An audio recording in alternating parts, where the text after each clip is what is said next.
Hello বন্ধুরা, অনু village cooking চ্যানেলে আপনাদের অনেক অনেক স্বাগত জানাই। আজকে একটি রেসিপি নিয়ে চলে এসেছি। বলতে গেলে কুমড়ো সিজন প্রায় শেষের মাথায় চলে এসছে, তার জন্য আমি ভাবলাম কুমড়ো ডাঁটা দিয়ে আজকে আপনাদেরকে চচ্চড়ি রান্না করে দেখাবো। দেখতেই পাচ্ছেন এই নরম নরম কুমড়ো ডাঁটা নিয়ে এসেছি, আর বেগুন আলু দিয়ে কুমড়ো ডাঁটা চচ্চড়ি করে দেখাবো। রেসিপিটি প্রথম থেকে শেষ পর্যন্ত দেখতেই থাকুন, স্কিপ না করে পুরো ভিডিওটা দেখার অনুরোধ রইল। ভালো লাগলে লাইক কমেন্ট এবং শেয়ার করে সাবস্ক্রাইব করে দেবেন।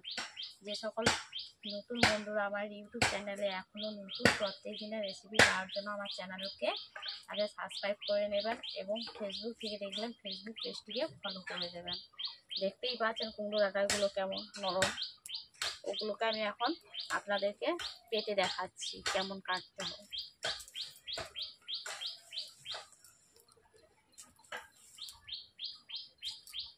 বন্ধুরা দেখতেই পাচ্ছেন এই গাছগুলো আঁশ তুলে নিচ্ছি এই ডাঁটা থেকে, কুমড়ো ডাঁটা থেকে।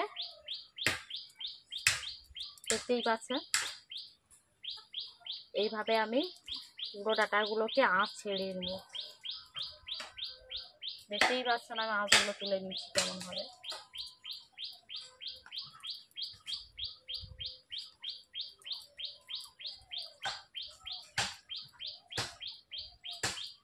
পাতাগুলো নেব না, পাতাগুলো একটু নরম নেই, তার জন্য পাতাগুলো নেব না। এখন ডাঁটাগুলো ভালোভাবে আমি কেটে নিচ্ছি। এখন আপনারা দেখতেই পাচ্ছেন আমি কেমন ভাবে কাটছি। এইভাবে আপনারা কাটবেন না, যারা কাটতে জানেন না কুমড়ো ডাঁটাগুলো এইভাবে আঁশ তুলে নিয়ে চচ্চড়ি রান্না করবেন। বন্ধুরা দেখতেই পাচ্ছেন এইভাবে আমি ছোট ছোট করে অল্প অল্প করে ডাঁটা কেটেছি, এই ডাঁটা থেকে গা তুলে নিচ্ছি। দেখতেই পাচ্ছেন নরম পাতাগুলো, তার জন্য আমি নরম পাতাগুলোকে দু একটা নিয়ে নিচ্ছি, বেশি নেব না।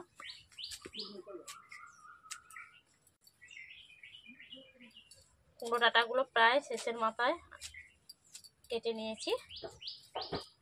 এরপর এখন আমি বেগুনগুলোকে কেটে নিচ্ছি। দেখতেই পাচ্ছেন বেগুনগুলো ছোট ছোট, তার জন্য আমি এই সাইজে বেগুন কেটেই নিয়েছি।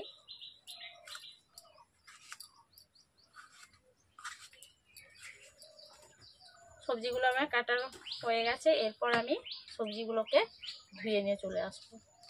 দেখতেই পাচ্ছেন বন্ধুরা, দেখতেই পাচ্ছেন এখন আমি উনুন জ্বালিয়ে ফেলেছি, কড়াই বসিয়ে দিচ্ছি। দেখতেই পাচ্ছেন কড়াই বসিয়ে দিলাম, অল্প করে তেল দিয়ে দিচ্ছি।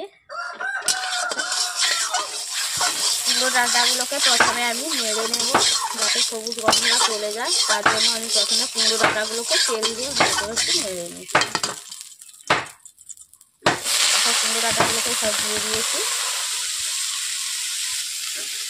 এরপর আমি সামান্য নুন দিয়ে দিচ্ছি স্বাদ মতো।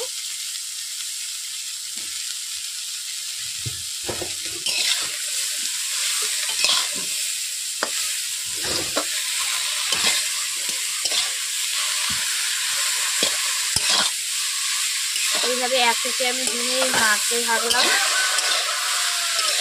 নুনটাকে আমি মিশিয়ে দিচ্ছি ডাঁটাগুলোর মধ্যে।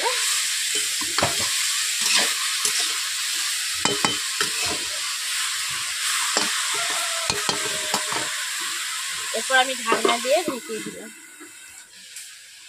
বন্ধুরা দেখতে পাচ্ছেন আমি ঢাকনা খুলে নিচ্ছি, কড়াইতে বসে যাচ্ছে, তার জন্য আমি আর নাড়বো না। এরপর আমি এখন দিয়ে দিচ্ছি হলুদ গুঁড়ো, 2 চামচ মতো আমি হলুদ গুঁড়ো দিয়ে দিচ্ছি, দিয়ে জল দিয়ে দিচ্ছি। এখন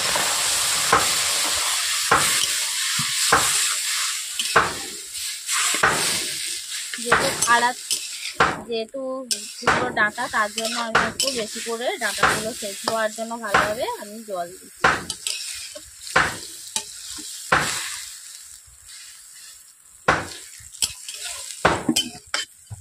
এরপর দিয়ে দিচ্ছি বেটে রাখা সর্ষে বাটা দিয়ে দিচ্ছি। এখন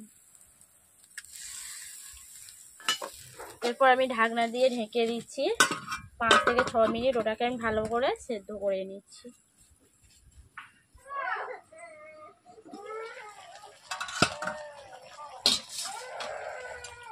বন্ধুরা দেখতেই পাচ্ছেন ঢাকনা খুলে নিয়েছি, সেদ্ধ হয়ে গেছে খাড়াগুলোকে, দেখতেই পাচ্ছেন ঘেঁটে গেছে পুরো। এরপর আমি ছুঁকে নেব।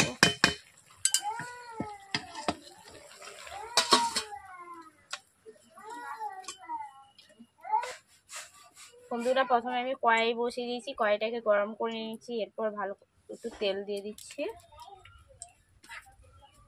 দুটো কাঁচা লঙ্কা দিয়ে দিচ্ছি, কাঁচা লঙ্কা চিড়ে।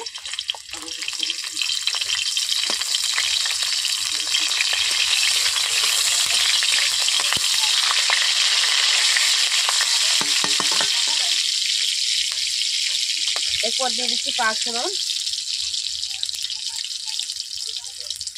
পাঁচফোড়নগুলোকে লালচে করে একটু ভেজে নিচ্ছি।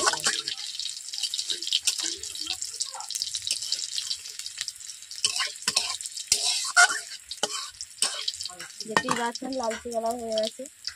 এরপর দিয়ে দিচ্ছি পেঁয়াজ কুচো।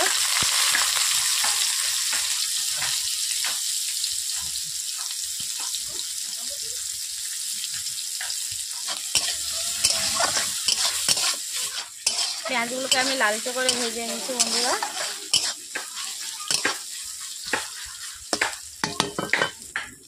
যেহেতু আমি কুমড়ো ডাঁটাগুলোকে আমি সেদ্ধ করার সময় একটু বেশি করে হলুদ দিয়েছিলাম, তার জন্য হলুদ দেবো না, একটু অল্প করে হলুদ দিলাম।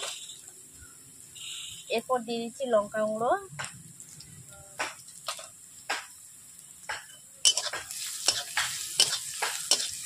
মশলাটা আমি ভালো করে কষিয়ে নিয়েছি।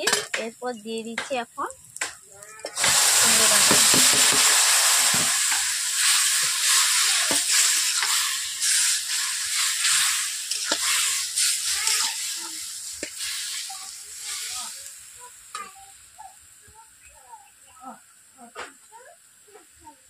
এরপর এখন দিয়ে দিয়েছি জিরে বাটা।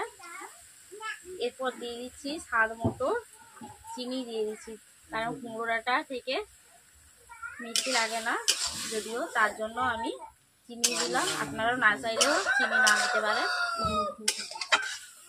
গ্রাম্য পরিবেশে গ্রাম্য পদ্ধতিতে আমি হাতের কাছে যাই সবজি পেয়েছি আমি সেটা দিয়ে আজকে রান্না করলাম কুমড়ো ডাঁটা। অনেকে আছে কুমড়ো ডাঁটা পছন্দ করেন না।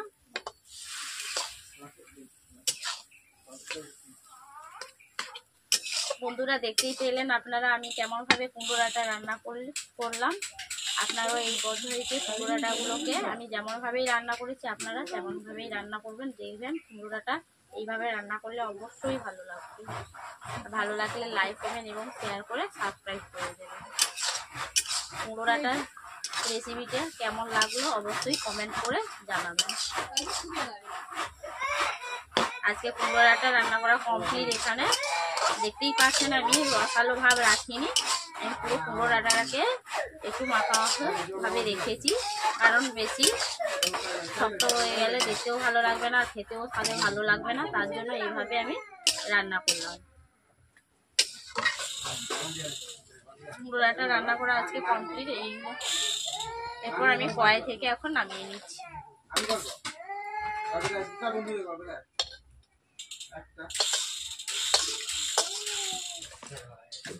তোর বন্ধু কি হবে, কি এলো তাও কানতে হবে।